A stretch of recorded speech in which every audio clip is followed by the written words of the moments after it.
This is SSPTV News, brought to you by Samsung Productions and the Hazleton Standard Speaker. A forum will take place this week to improve communication between police and young minorities. We'll talk with someone who's organizing it next. Another week kicks off in the area, and thank you for starting it with us here at SSPTV News, your place for 24 hours of your hometown news and information. I'm Ken Kara, and let's get to our headlines from SSPTV and the Hazleton Standard Speaker. An emergency incident forced the closure of Luzerne County's Human Services building in Wilkes-Barre.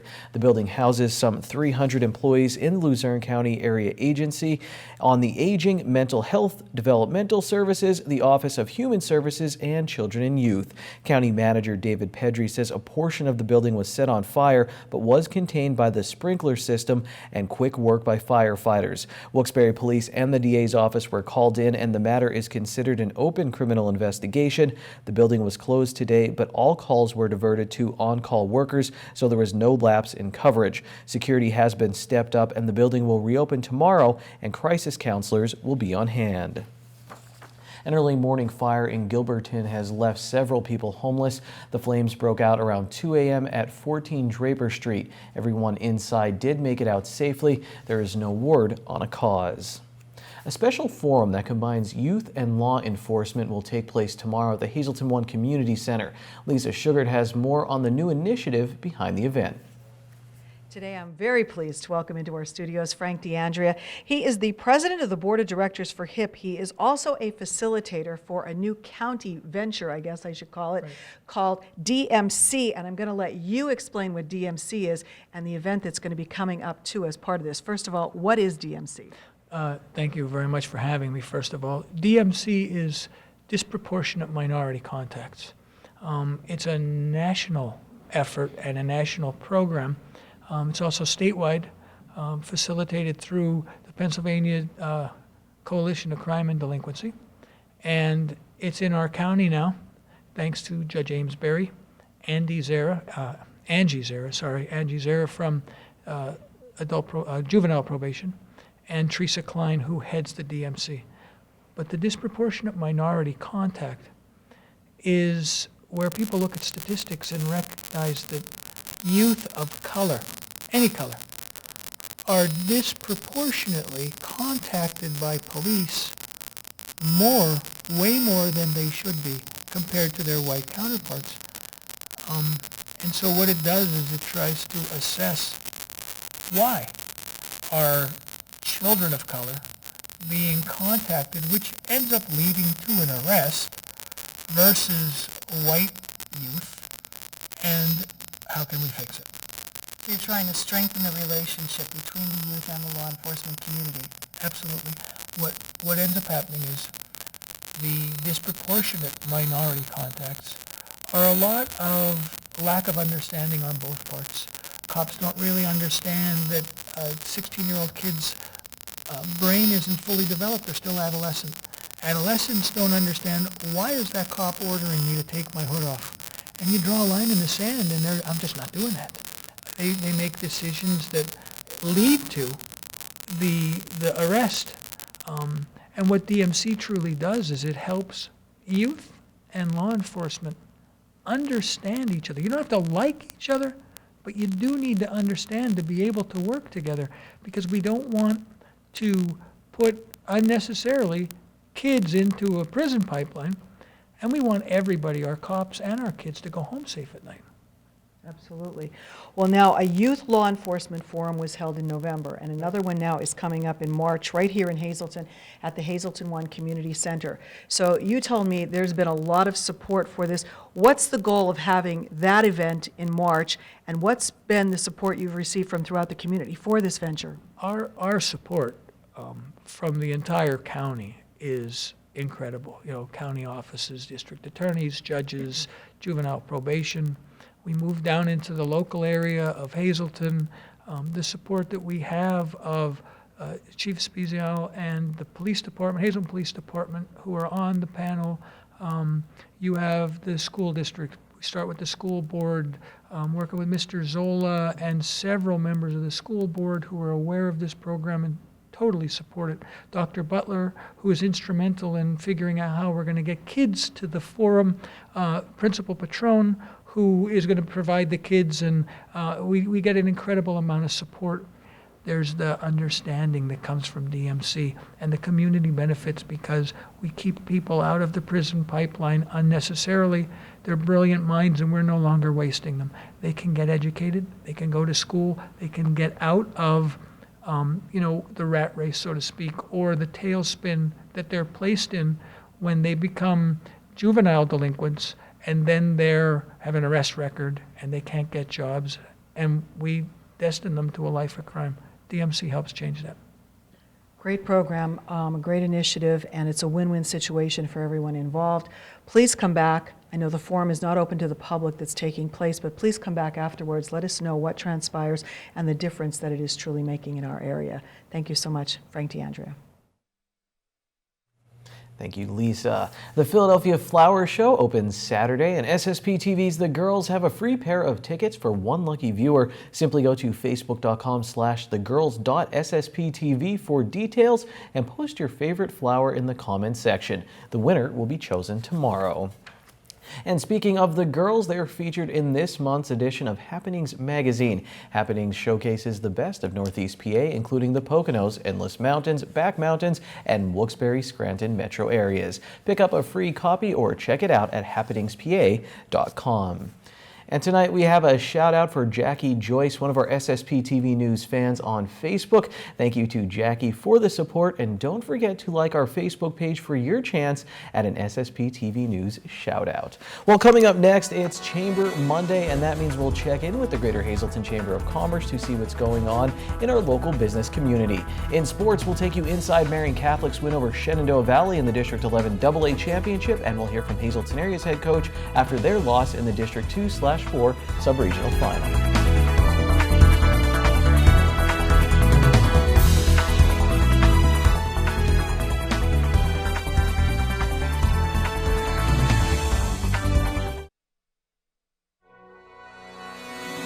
This is SSPTV News, brought to you by Samsung Productions and the Hazleton Standard Speaker. Steph is back with her HIT boot camp at Core Fitness in Hazleton. The new 8-week session kicked off today. It will be held Mondays, Wednesdays, and Fridays at 5 a.m. or 6 a.m. The cost is $165. You do not need to be a member of Core Fitness to participate in the camp. Call Core Fitness at 570-455-7818 or stop in at 711 West Broad Street in Hazleton for all the details. Time now for weather on SSPTV News. After a bitterly cold weekend, the new work week started off nice in downtown Hazleton. Here's our local forecast from the National Weather Service. Tonight, 60% chance of rain. Our low will be 37 degrees. New precipitation amounts of less than 1/10 of an inch possible. On Tuesday, rain before 11 a.m. and then showers mainly between 11 a.m. and 3 p.m. Our high will be 53 degrees. Tuesday night, showers mainly before 3 a.m. Wind gusts as high as 25 miles per hour. New precipitation amounts between 1/10 and 1/4 of an inch possible. Wednesday, we have a 20% chance of showers, mostly sunny with a high near 51. Once again windy with gusts as high as 28 miles per hour. Wednesday night, partly cloudy, low of 28 degrees. Thursday, mostly sunny with a high in the lower 40s. Thursday night, 40% chance of snow, mostly cloudy, we'll have a low of 29. For Friday, 30% chance of snow, mostly cloudy with a high near 41. And then Friday night, mostly cloudy, low of 21 degrees. The Greater Hazleton Chamber of Commerce provides a variety of events and training experiences, and a rather unique one is coming up very shortly. It is the Roadway Flagger Training and Certification Program, and Leanne Falabelle is the Vice President of Marketing for the Chamber here to tell us all about it. This is important, and we're getting into the warmer weather when there's going to be a lot of work being done on the roadways, so this is an important program. That's exactly right, and that's exactly why we're having it now. We did have this training back in November, had a great turnout, had some requests to do it again, so there are still some people that need this training out there. So we are offering, it's happening this Thursday, so we encourage people, if you are just hearing about it, get registered as soon as possible. We always accept last-minute reservations. It's going to be held at our chamber office, and it will be from 8:30 until 11:30. like you said, roadway flagger certification and training. It's a required training by PennDOT for anybody that is going to be doing flagger work out on any roadway in the state of Pennsylvania. So they must be certified. This is the training that provides that. We have a trainer from Z Medical who has done it last time. It was a really great training, and he's going to come again and provide it again. People that can take advantage of this, you know, like I said, anybody that's out on the roadway, so whether that's maintenance people, roadmasters, foremen, roadway superintendents, safety coordinators, any law enforcement, those type of people are encouraged to take advantage of this opportunity.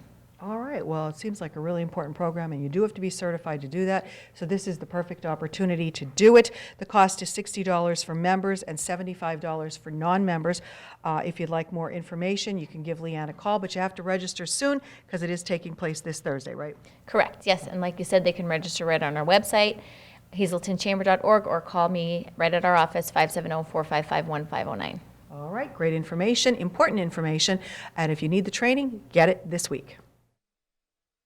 Thank you, Lisa. And Chamber Monday rolls on with a testimonial from Whole Life Center for Health. Hi, I'm Lisa Molandini. I'm one of the chiropractic assistants here at the Whole Life Center for Health. And some of the great things that we've been involved with the Chamber of Commerce, we've been members for the past approximately 9 years. Most recently, we've been attending many of the different events that they sponsor, namely the women's luncheons, some of the mixers. We've met new patients, also some different contexts that we put programs on together here at the office with.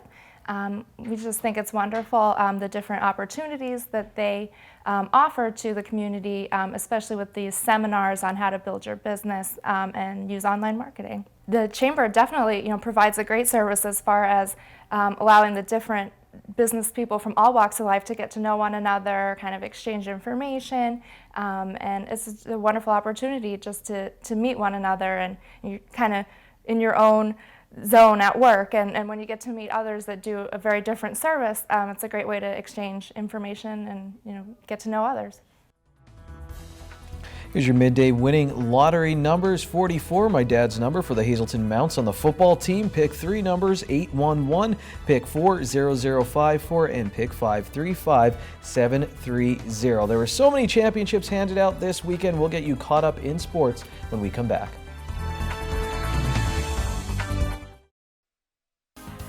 Time now for sports on SSPTV News. Big sports weekend. Let's start with a recap of Marion Catholic's comeback win over Shenandoah Valley, 59-51 in the District 11 AA Boys Basketball Championship.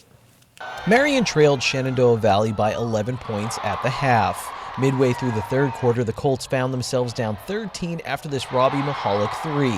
After senior DJ Moomey buried this 3, it was a 10-point game. Fellow senior Jared Paisley sent this one home to pull Marion within 2 toward the end of the third quarter. What do you think was the key to turn around for you guys? I think we just stayed patient on offense. We didn't try and hurry it up too much. We knew we were down, but we just still wanted to come back and stay strong offensively. And once one person made a shot, then everyone else got confident, started shooting it. So it really felt great to just gather around everyone and start playing together. Down by 2 in the third quarter, what happened next, Paisley and Marion head coach John Patton call the dagger. The deepest cut of the night made by Marion came from freshman Tyler Fritz. This three-pointer gave Marion a 36-35 lead going into the final quarter. All right, so I want to ask about the three-pointer at the end of the third quarter, give you guys that lead. I mean, just you seem, I was right in that corner. Did you know what was going in? Yes, I did, because I practiced so much. I worked so hard on my shot. I just have the confidence to take the shot wherever, and I just think it's going in every time. Well, Martz Hall goes crazy. Do you remember it? Yeah, I do, a lot. I don't have words for it. It's just that great. The Colts slogan this year is "You can't guard us all," and it took every single one of them to get to this moment. Brandon Muhammad scored 10 points in this game and was a monster on the glass. Brandon was just tough. I mean, he's being double teamed every night, every possession. I don't know how many rebounds he had, but he is an incredibly good rebounder. When we asked them to stop trying to block shots on the defensive end, I think that's when we were able to get it, because they got a lot of offensive rebounds in the first half, and we tried to limit them in the second half. The 2016-17 Marion Colts, District 11 AA champions. You can't guard them all. We'll tell you who the Colts and the Shenandoah Valley Blue Devils will face in the state playoffs tomorrow on SSPTV News. Now, the Hazleton area Cougars will miss the state playoffs after losing a tight contest to Williamsport in the District 2/4 Sub-Regional Championship 64-56. Williamsport's Stanley Scott got things started in a big way in the District's 2/4 6A Sub-Regional Championship game. He provided fireworks throughout the night. Hazleton area led 16-12 after the first quarter. Williamsport started the second quarter on a 9-0 run, and it took the Cougars over 4 minutes to score their first points of that quarter. However, Hazleton area kept it close, and they had their chances. Jeffrey Planutis hit this three to pull Hazleton area within 3 points with 2 minutes to go. But missed foul shots and opportunities cost the Cougars late, and Williamsport was able to hold on. We probably left the better part of 12 points off the board in the first half by not finishing stuff in the paint. And then the free throws really hurt us. Had a chance to cut it to 1 and just didn't make the 2 free throws in a row. Didn't get the couple possessions in a row where we got a good solid look at the basket. But that's what they do. They rush you. They're very physical and athletic. And I thought, you know, in the middle part of the second half there, I thought we were a little bit loose with the basketball in some of our passes. You know, we got stripped a couple times. You know, you got to be strong with the ball against these guys. Otherwise, they make you pay, and then they're off to the races. Hazleton area had a day off on Sunday, and they were back at work on Monday, getting ready for the District 2 6A championship game against Delaware Valley at Wyoming Area High School at 7 p.m. on Tuesday. Williamsport, out of District 4, will be the only team from the District 2/4 sub-regional to go on to the state tournament.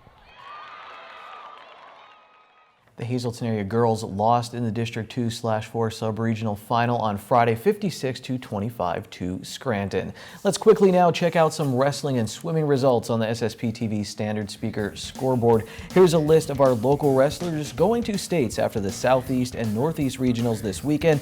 Down south, North Schuylkill's Brady McItavage was second at 195. Tamaulipa's Tanner McHugh was third at 132. Monoy area's Matt Lewandowski was third at 170 pounds, and Colin Fagley was fifth at 160. Up north, Jimmy Hoffman took second at 132, and Carson Kinney was second at 195 for the Hazleton Area High School. And here's a look at our local District 2 and 11 champions in swimming. Marina O'Hara won the 100 backstroke for Hazleton area. She was also part of the winning 400 free relay team with Amy Collins, Megan Llewellyn, and Haley Sanko. Hazleton area finished third in the District 2 girls team standings. Jorge Moncayo took gold in the 200 IM, so it's back to states in that event. He also won the 100 butterfly. In District 11, Marion's Katie Kurzinski won the 50 freestyle. She also won the 100 backstroke. Danny Burlitz of Marion won the 200 IM, setting a District 11 record. He also won the 500 free, setting a District 11 record. Reggie Crawford of North Schuylkill set a District 11 and Schuylkill League record in the 100 breaststroke. The Wilkes-Barre Scranton Penguins lost at Hershey and picked up a win at Hartford over the weekend. There's so much going on in sports, I need to do a to be continued until tomorrow for the scoreboard, because right now it's time for Trivia Treats with Ron Marchetti.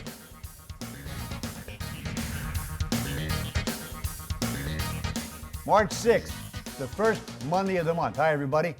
This is Trivia Treats. Tonight, instead of talking about people, I'm going to talk about a place. One place. The most fascinating place to ever attend a high school basketball game. This place. You would have to be at least in your mid-50s to know about this place, because the last game ever played in this place was just a bit over 44 years ago, February 13th, 1973. I had the pleasure to witness just 6 games in this place in my lifetime. Those visits, the 6 visits in this place, were absolutely exciting and memorable. What place? Mother of God, please! I'm going to tell you. One half of you might know what place this is, but I don't think so. Other gyms that we know of had definite home court advantages. Remember when running clubs were spooked at the old MMI bandbox, and when Hazleton's old gym at 9th and Wyoming Streets was considered a death trap for visiting teams? Allentown Central Catholic had its Rockney Hall. Bethlehem had its pit gym surrounded by a racetrack above the seats and the present huge Liberty Hall. Allentown Deriff had its east side home, and let's not forget about the parquet floor at St. Joe's Gym. That was called the Zoo in Hazleton, the home of the Mountaineers. But still, without a doubt, the most intimidating building for a visiting team to enter after stepping off a bus was this place, the Little Palestra on Linden Street in Allentown. Watching a game at the Little Palestra was a unique, quaint, and fun experience. The court was undersized, measuring 78 feet long and 44 feet wide. The sidelines were so cramped that players' feet were actually in bounds as they sat on a bench, and so was both sides' entire first rows. The team sat on opposite sides of the court to check in. Players had to run down the sideline to get to the scores table that was stationed under the basket on the Linden Street end. Not at midcourt. At the other end of the court, under the hoop, was Canary's pep band. The steep upper level had 10 rows of seats that completely encircled the playing floor. The lower level had 15 rows with very little space between the out-of-bounds line and the first row.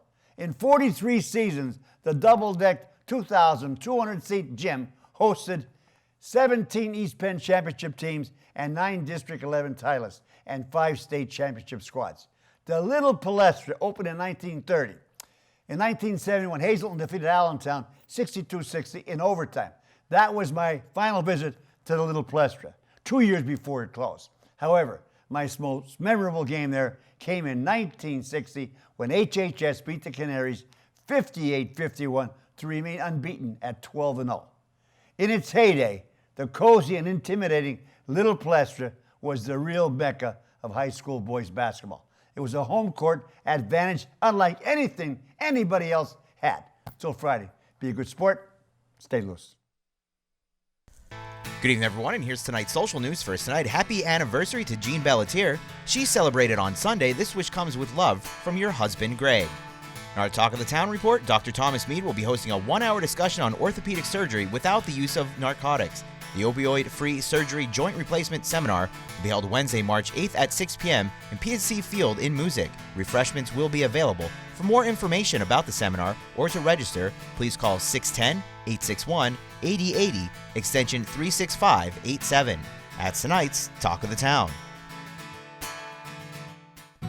SSPTV News would like to send sincere condolences to the family and friends of these recently departed. Joseph G. Berger of Weatherly. Funeral is Wednesday at 10 a.m. in the Butler Chapel of the Cropton Hughes Funeral Home. Friends may call Tuesday from 7 to 9 p.m. Monica M. Moliterno, formerly of Latimer. Arrangements are under the direction of the Frank J. Bonin Funeral Home. Patricia M. Ballas, formerly of Freeland. Mass is Tuesday at 11 a.m. in the Good Shepherd Church. Friends may call Tuesday from 10 to 11 a.m. The McHugh Wilczek Funeral Home is in charge of arrangements. Thomas J. Leshko of Hazel Township. Arrangements are being held at the convenience of the family and under the direction of the Frank J. Bonin Funeral Home. Peter Nikolic of Hazleton. Arrangements are under the direction of the Frank J. Bonin Funeral Home. Grace Babula of West Hazleton. Memorial will be announced by the Harmon Funeral Home. Edward Michael Chocolis of Freeland. Services will be held at the convenience of the family and under the direction of the McNulty Funeral Home. And Marilyn Moyer, formerly of Upper Lehigh. The McHugh Wilczek Funeral Home will announce complete arrangements.